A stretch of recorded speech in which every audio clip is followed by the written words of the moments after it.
Book of Heaven, Volume 16, March 13th, 1924. True love can hide nothing to the beloved. The divine will is most pure light, which encloses everything and contains the power of all pains. And penetrating into the soul, it brings the pains it wants. I felt myself dying because of the privation of my sweet Jesus.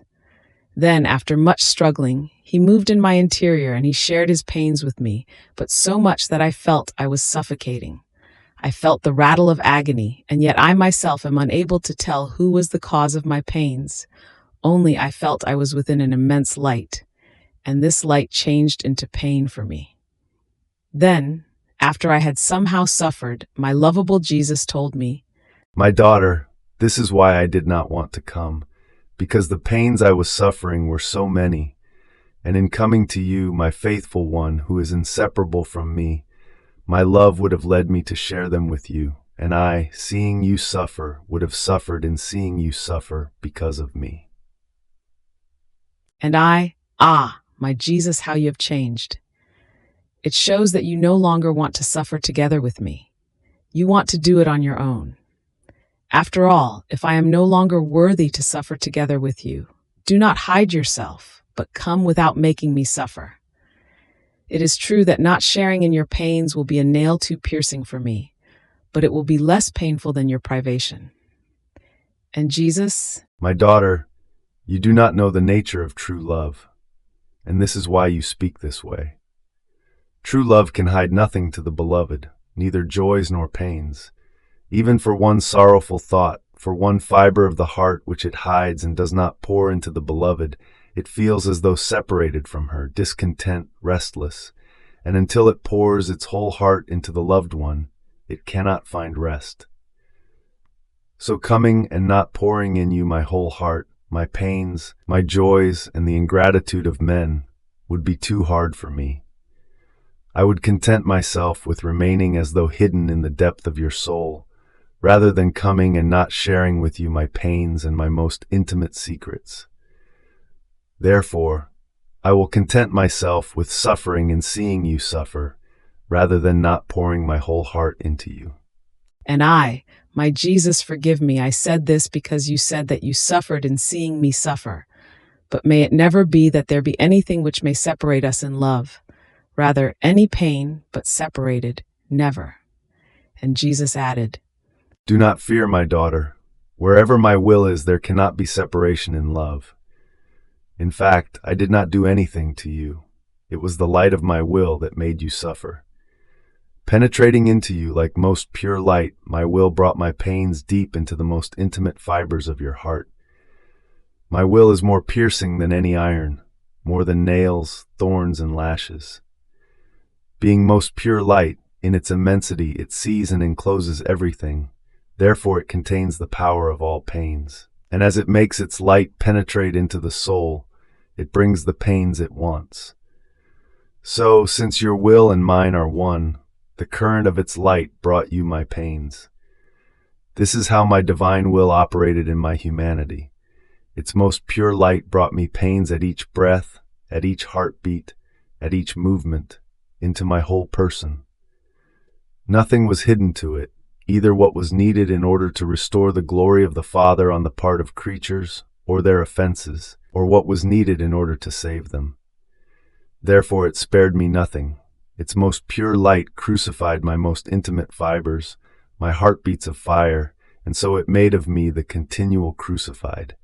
And not only in my hands and feet, but its light, scanning me thoroughly, crucified the tiniest particles of my person. Ah, if creatures knew what my divine will made my humanity suffer for love of them, they would be drawn to love me as by a powerful magnet. But for now they cannot, because their taste is rough and profaned by the human will, and they would not enjoy the sweet fruits of the pains of my divine will. More so since, living at the low level of the human will, they would not understand the height, the power, the attitude, the goods which the divine will contains. But the time will come when the supreme will, making its way into the midst of creatures and making itself understood more, will manifest the pains which my eternal will made my humanity suffer. Therefore, when the light of my will flows within you, let yourself be scanned by it, that it may accomplish its perfect and full work in you. And if you do not see me often, do not afflict yourself. These are the new events which are preparing and unexpected things for the poor world, but the light of my will never be lacking to you. After this, my lovable Jesus disappeared, and I felt as though immersed deep inside his will. I felt my poor littleness in contact with the divine greatness, height, and immensity, my misery touched by divine riches, my ugliness touching the eternal beauty. In his will, I lived of the reflections of God, and while receiving everything from him, I found everything, and I carried the whole creation as though on my lap to the feet of the eternal majesty. It seemed to me that in his will I did nothing but ascend to heaven and descend upon earth, to then ascend again in order to carry all generations, to love him for all, and to have him loved by all. Then, while I was doing this, my Jesus made himself seen again and told me, My daughter, how beautiful and delightful it is to see the creature live in our will. She lives of our reflections, and while living of our reflections, she absorbs into herself the likeness of her Creator. So she is embellished, enriched, expanded so much as to be able to take everyone and bring everything to us, and she draws so much love from us as to be able to love us for all. And we find everything in her, all our love issued in creation, our satisfaction, our contentment, and the return of our works.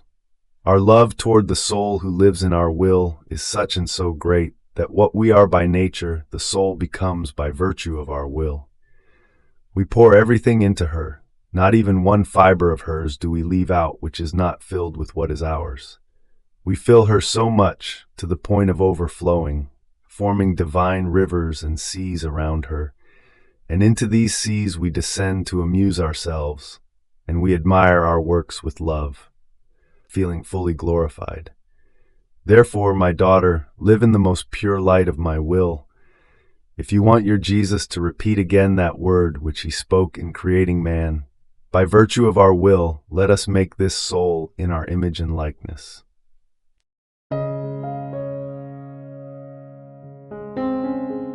Thank you for being a part of our community here at Divine Will app. If you enjoy listening to Jesus's lessons on how to live in the divine will, please give this video a thumbs up. Your likes help us reach more souls yearning to live in the kingdom of the divine will. We'd love to hear your thoughts and reflections, so drop a comment below. Your insights not only enrich our community, but also inspire others on their spiritual journey. And don't forget to subscribe to our channel. By joining us, you're helping to spread the news of the kingdom of the divine will, so that together we can bring his kingdom to reign on earth as it is in heaven. In the divine will, always.